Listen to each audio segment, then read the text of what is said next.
Peace be with you, my dear brothers and sisters, and God bless you abundantly. So, as we begin a new chapter, Numbers chapter 13, our Lord Jesus Christ brings our attention to something that we do knowingly or unknowingly. Out of carelessness, we make vows and promises that we cannot fulfill. And when we don't fulfill vows and promises that we have made, it causes some hindrance and some blocks in our personal life.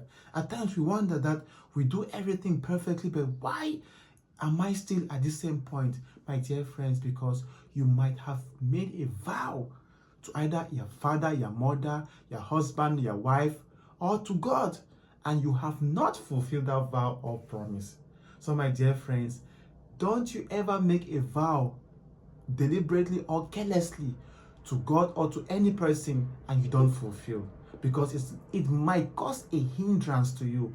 And if you have done a vow, or you have made a vow or taken an oath that you have not fulfilled, then go into prayers and ask God for forgiveness and ask Him either to get rid of the promise that you made or to help you to fulfill that promise or vow that you have made. Moses gave the following instructions to the leaders of the tribes of Israel. When a man makes a vow to give something to the Lord or takes an oath to abstain from something, he must not break his promise. He must do everything he has said he would.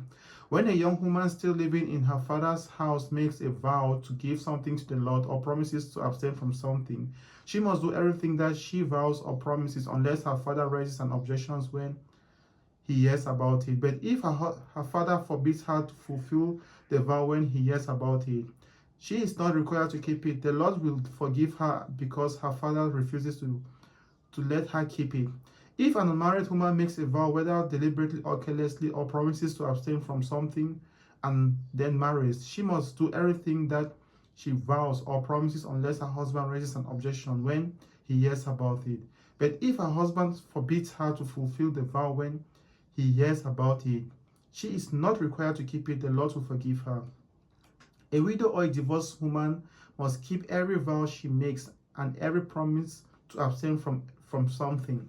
If a married woman makes a vow or promises to abstain from something, she must do everything that she vows or promised unless her husband raises an objection when he hears about it. But if her husband forbids her to fulfill the vow when he hears about it, she is not required to keep it. The Lord will forgive her because her husband prevented her from keeping her vow.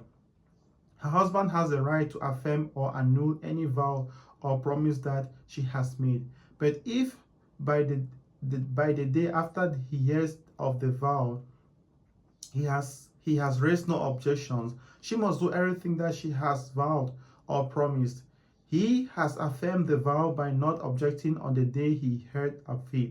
But if he later annuls the vow, he must suffer the consequences for the failure to fulfill the vow. These are the rules that the Lord gave Moses concerning vows made by an unmarried woman living in her father's house, or by a married woman. The word of the Lord. So, my dear brothers and sisters, we don't have to do vows, whether man, woman, children, whosoever. You don't have to do a vow or make a promise that you can't fulfill. Before you open your mouth to declare a promise or make a vow, make sure that you are ready to fulfill. Because, my dear brothers and sisters, your words, the tongue, your words has power.